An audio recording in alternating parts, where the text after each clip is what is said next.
life on land, life underwater. How do they contribute, or how do they work their way into the sustainable living concept? Absolutely. It's not only human being in this planet. You have. So we have to create these values. That's precisely the reason this conversation is very important. Industry, innovation, infrastructure creation. Again, focusing on green mission. I need green building. I need green transportation. I need green energy, affordable energy. How are you going to have food security? How are you going to have responsible production?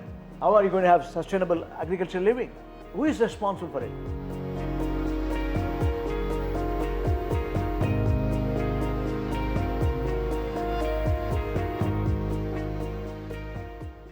I think the one thing that I can relate to is climate change, also in the way that when you're talking about interconnection, talking about food and mental health, in the way that I think now it starts to make sense, because they always say when you're feeling a bit low, go and get some sun, not just because it's vitamin D, but that affects your mood, that affects your mental health. Those are things that now seem to make more sense when you're saying they're interconnected. That's something I do understand, but I also think that, for example, if I may say so, I know that you are more vegan now than you ever were before. You grew up having all of the dairy that didn't affect you as much as it affects you now in the way that, or why are so many people not doing gluten as much as they used to? Like, our ancestors grew up eating all of these things, but from what I understand, as much as I've read a little bit about why gluten-free and dairy-free is also becoming such a common trait, is because the climate change affects the way crops are grown, the produce that's created, the processing of produce, because they're not able to survive certain weather conditions. And these are things that I think that I'm able to relate, because they're part of my everyday routine also. You know, a lot of people say, oh, my grandparents have been having dairy and gluten for like ever, but the kind of produce is not the same that's available. True. So these are also things that create a sense of urgency, and hopefully maybe we can start small with things like this that, like I said, I can completely relate to, because they're a part of my everyday routine. But also, having in the last 10 years, I've noticed how drastically the weather around the same country that I stay in has changed in terms of the humidity and heat. And these are just small little changes. We still have the comfort of being able to sit under the AC, so we don't notice how bad it is. But I guess there is a larger interconnection that we should continue to talk about and continue discussing about in the next couple of episodes. Get more into detail about, mental health and sustainability, how it affects everyone else. But I think this was a great insight, and hopefully for you, not just for me, on the basics of what sustainability is, how they're interconnected, and why, even if you do not experience each of them, how they're so largely interconnected with each other, and how we should continue to create or protect the kind of space we live in to be better, or if not the same. It is. See, for example, everything is interconnected. We as human race, gender equality, for example. Right. How can you have peace and prosperity when there is discrimination, injustice against women? Yeah. Right? The motherhood self is to be respected. And maternity is an important development. You have to necessarily recognize gender equality, whether you are running a home or a corporate, country, planet as a whole, is vital. If you want stability, peace, prosperity, if you want constructive engagement in the society, gender equality is a must. If you start discriminating women, whatever be the reasons, whichever be your focus, you are going to endanger the solvency of this planet. So bring in gender equality. It's not confined to gender equality alone. Reducing the income inequality again. How can you have siblings, one is so rich, another one is so poor? So when you don't have, when you have a wider gap between haves and have-nots, our job is to reduce it. How do you distribute more wealth to the new generation? How do we make sure anything excess for the rich, he can only be a trustee. He cannot consume. He cannot, take everything with himself. That's the divine gift. So The planet Earth has to endure its value. There are future generations coming up. So you have to be socially responsible, right? It's not only economic development. Social development is equally important. Social risk management is equally important. So reducing the income inequality plays a big role. So your job as a youngster is to make sure that you have to reduce the gap between haves and have-nots. Correct. That's the focus. So happiness will not come if there is wider ambit, wider gap between in the society. So that is equally important. Okay, I have everything. I don't have a job or economic empowerment. So job creation is important. Today's new generation, I am seeing again with my experience talking to various students, university students, sitting in boards, sitting in, working as visiting faculty in universities, I see 80% of the problem is a mental issue. It has to do with they think they don't have anything to do. They get into an extraneous, actions, and they have a deep dive into tools, and they are not focusing on self-development.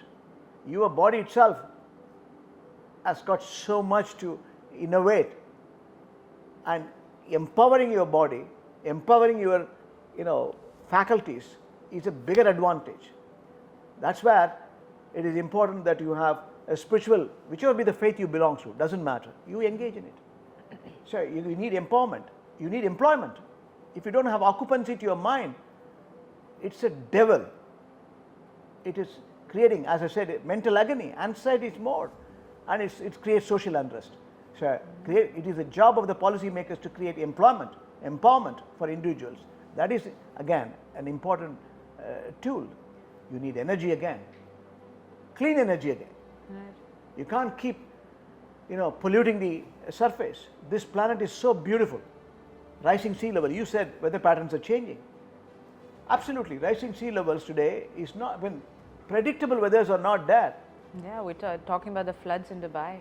Yeah, First ever it was last time. year. Yeah. And we could see here, peak of the summer, we have rainfalls.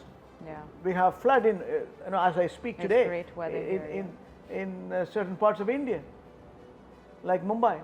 Correct. So it's uneven. So when there are no predictable monsoons, how are you going to have food security? How are you going to have responsible production? How are you going to have sustainable agricultural living? So who is responsible for it? We as a shared vision. The future belongs to you as youngsters. So we have to create these values. That's precisely the reason this conversation is very important. Industry, innovation, infrastructure creation. Again, focusing on green mission. I need green building. I need green transportation. I need, green energy, affordable energy, clean water and sanitation again. This is a very important tool. 100%. How can you live when 72% of your body It's made of water. constitutes water? If you don't have sufficient liquidity in the system, individual, even financial institutions, we used to say sufficient liquidity. Stability, liquidity is a solvency for you. Same thing holds good. If you don't have proper consumption of water, clean water again, if 72% of your body is corrupted, Yeah. because it is not having hygiene or clean water, then how will you be having health care? Hydrate. Hydrate. Yeah, you have to hydrate. Yeah. That is precisely the message we want to give. So clean water is important. Clean energy is important. Solar, wind, biofuel, biomass. Instead of having carbon emission, oil, gas, and petrochemicals burning. And today, if you look at it, 27% of the global carbon emission comes from China, 15% from the United States, 10% from Europe, 7% from India. So what are we doing to our children and grandchildren? Everywhere there is pollution. Hundreds of cities, air pollutions. They don't breathe clean air. What sort of security we are giving to our children? We are harming them. Is it not our responsibility to fix it? It's our collective responsibility, young and old, rich and poor, come together, focus on cleaning the space, making sure you give them clean energy. That is equally important. So, what do you think of this? No, I mean, I think this little bit of conversation, not this little bit, but this last bit of the questions that I asked you, I feel like have now ignited a sense of more sense of a responsibility from how passionately you were talking about it. No, but I completely agree. I think talking about the weather, that's like I said, that's something that I can relate to because I've seen that, right? And now we understand how they're interconnected in the way that the kind of food we eat, the kind of availability of processed food, because the weather is so largely affecting the crops that we get. Now then we're eating so much more processed food, which is again unhealthy for us. But also going back to, for example, gender equality, like you said, you know how they say there's a sentence that says, a statement that says, behind every successful man, there is a woman. But I also think there's this other statement that I've heard recently that says, behind every progressive daughter, there's a very progressive father. So this is me also calling out to all of the men that are watching. As much as we say feminism, equality, all of that, you're in this fight with us too. So I hope that we understand that collectively, men, young, old, youth, women, everyone, fight for your rights. Men, please support the women.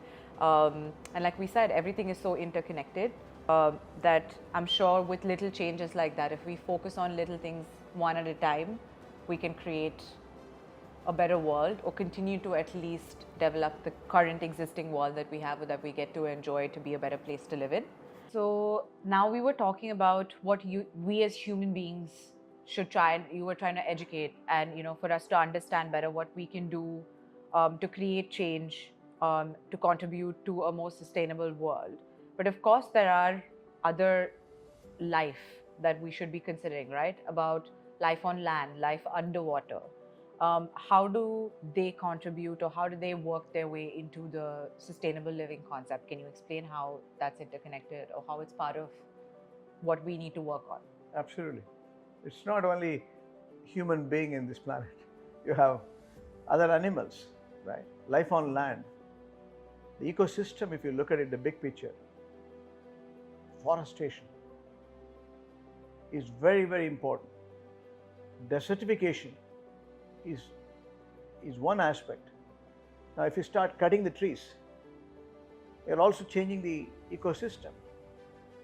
The trees are generating oxygen. They reduce the carbon emission. They're neutralizing it. So planting trees is important.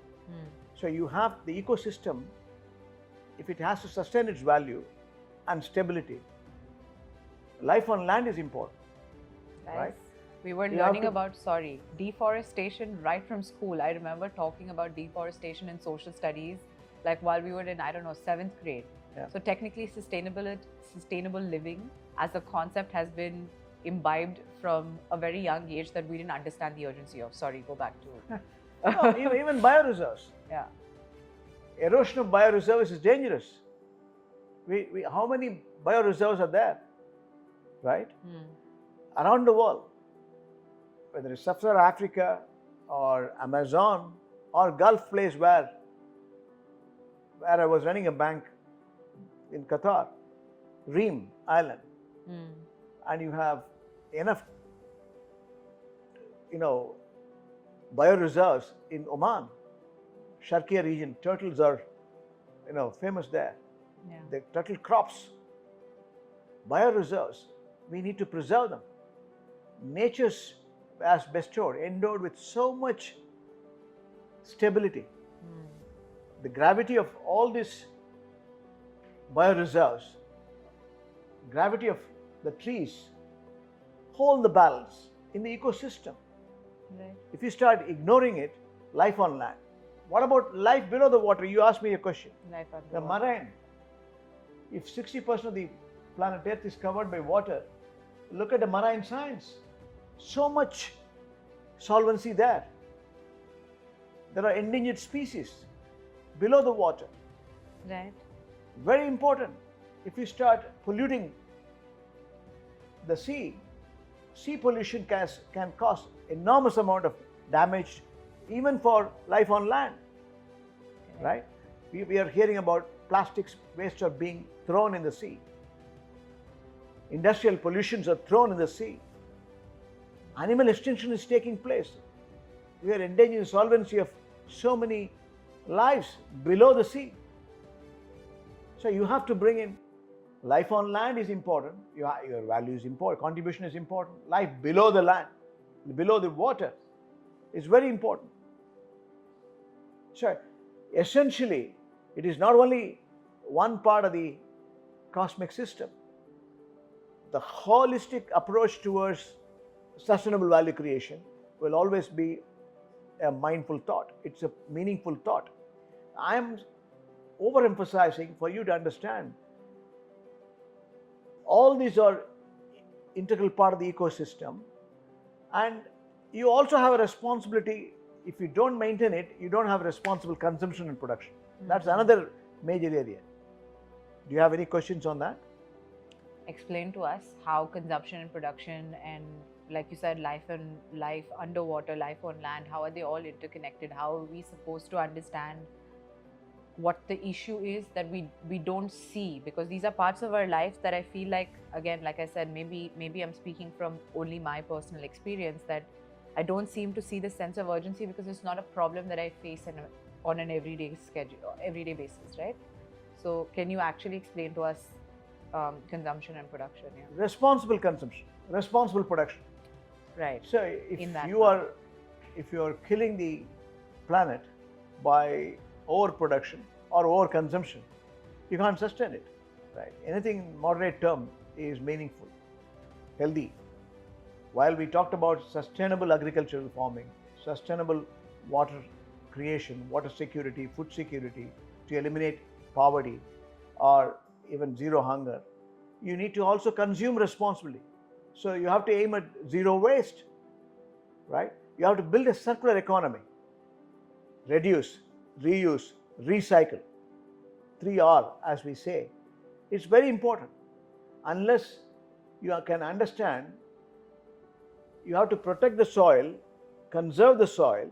Same way, if you conserve the soil, you'll have responsible production. If soil erosion is continuous, the land becomes waste. Yeah. It cannot regenerate. Agriculture, it's a nature's gift. Why do you want to mess around? So regenerative agriculture is vital. So soil protection is very vital. Conservation is important. Seasoning is important. Responsibly using it is important. Responsibly producing is important. So if you artificially administer so much fertilizers to increase the quantity, to have a short-term gain, you will have long-term pain in terms of productivity. So the most important thing is to recognize responsible consumption, responsible production. Now that you're talking about reduce, reuse and recycle, joke, but is it okay to tell my parents that it's okay that I'm a hoarder and I have a lot of clothes that I repurpose and a lot of shoes that I repurpose, and it's okay to be collecting them? Am I not sort of contributing to That's very important. sustainable goals? See, as I said, anything which you don't, anything is excess is not meant for you. You can, if you have excess of money, I tried. excess of money, you have to give it back to society, right? So you cannot, you have as human body has limitation in terms of consumption. Even for comfort, anything excessive is dangerous. Luxury beyond definition, beyond comprehension is sedative. It is dangerous, toxic. So what you need is to regulate and recognize your frame of mind and put the right kind of thoughts so that you are moderate. So you become more purposeful in giving back to society if it is excessive. So the shoes or apparels or even money, give it back to society. There are needy. There are children who are hungry for food, distribute them. Children who are longing for studies, educate them. Create foundations which are responsive. Socially responsible mission. Today, if you look at the big picture, corporate social responsibility is becoming a bigger issue. CSR. Institutions who are not engaging in CSR or ESG, environment, social governance. Diversity, inclusion, again, is important. You cannot have marginalized society, right? For example, we talked about sustainable cities. we have urban development, rural development. You have to reduce the gap. If you have only people are moving from urban to or rural to urban, you will have consequential impact in terms of living. You will be overloading in one part of the planet. So don't do it. There has to be equal distribution. So that's where again sustainability plays a role. Yeah. So responsible consumption, production, creating a sustainable city in terms of green mission, and reducing the urban-rural divide is equally important. Add to that is the most important is the climate change. Okay. Global warming and climate change is interconnected. If you look at the planet Earth, every year we have institutionalized culture around the world by United Nations, Conference of the Parties, 100 and odd countries comes in, they resolve, they need trillions and trillions of dollars to make sure we reduce the temperature. The average temperature has gone up in this planet. We are seeing it. What used to be summer now is becoming winter or autumn. I mean, so you don't get 4 seasons in equal patterns. In many parts of the world, in the Middle East, there's only 2 seasons. There's no 4 seasons. Certain part of the world has got 4 seasons, right? No, but even the winter is quite, I mean, having lived in Dubai for the last 3 years, I think the winter doesn't exist to be the winter the way we know it. Absolutely. Yeah. There are bushfires, there are famines, there are floods, rising sea levels. We are seeing enormous amount of destruction on account of rising sea levels. People are getting displaced from one location to another because of rising sea levels. There are countries below the sea levels. They are going to get destroyed. They are going to get immersed. So we are endangering the solvency of millions of people. So is it not your responsibility to make sure that you responsibly behave as individual? We have now 7 billion people. This is going to move up to 9 billion people by 2050. So the planet has to endure its value, hold the balance. Everyone has to produce. Everyone has to make sure that they responsibly live. So global warming plays a very important role. That's where reducing the carbon emission, creating a carbon neutral society, making sure you are in transition is equally vital. So the subject is enormous in terms of composure, the details. I'm not getting into the detail, I'm giving you the surface level issues. But detailed design, we need to look at it to see how you can add value. It's so interesting. See, if you understand sustainability, you will love this world. You will create a better world. That's very important. As youngsters, I call upon all of you to jump into this mission and add value so that you will create a better world for yourself. It is, you can look at it. I always use the expression swadharma and swakarma. Swakarma will give you swadharma. You can live for the others. If I cannot make you happy, I cannot be happy. If I believe in others' happiness, my happiness is guaranteed. Is it not a self-reflection? Is it not seeing God in it? Is it not spirituality? Is it not oneness in terms of this planet Earth? That's what exactly we need to propagate as a culture in the younger minds. This is one world, one family, one Earth, one value, that is happiness and peace for this beautiful planet. I mean, I feel like this is almost giving like superhero vibes. I feel like you should be contributing towards sustainability just to feel great and, you know, empower and help people. And I feel like this feels like almost having this conversation is having this conversation is almost sort of like inspiring me to do more. And I feel like the way you're discussing it and the way you're describing it so passionately, I feel like it's something that we all should try and at least understand and educate ourselves so much more. But also, I think earlier you mentioned something about peace and justice and social institutions. And since we were talking about, say, gender equality, mental health, all of that, how are all of these interconnected when it comes to sustainability? Very important that we create a sustainable living. Right. Sustainability in the following segments for Green Generation, I'll definitely dwell on, self-development for sustainable living. Now, the bigger picture is, you said you are an entrepreneur. Social entrepreneurship is very vital. Sustainability in entrepreneurship is a culture. How can you create peace and prosperity, which you just mentioned, if you don't love the whole world. We have a dog at home. We love the dog. See, the centerpiece of the whole sustainability is to recognize all are equal and recognize all living beings are equal, irrespective of the nature of the animal, whether human being or other forms. Or pets, or fish. We talked about dog. It can be bird. Everything has got senses. Everything has got the same axioms, including reproductive capacity. So now, if you don't understand the dynamics of these values, how can you create peace? If you start disliking someone, how can you create peace?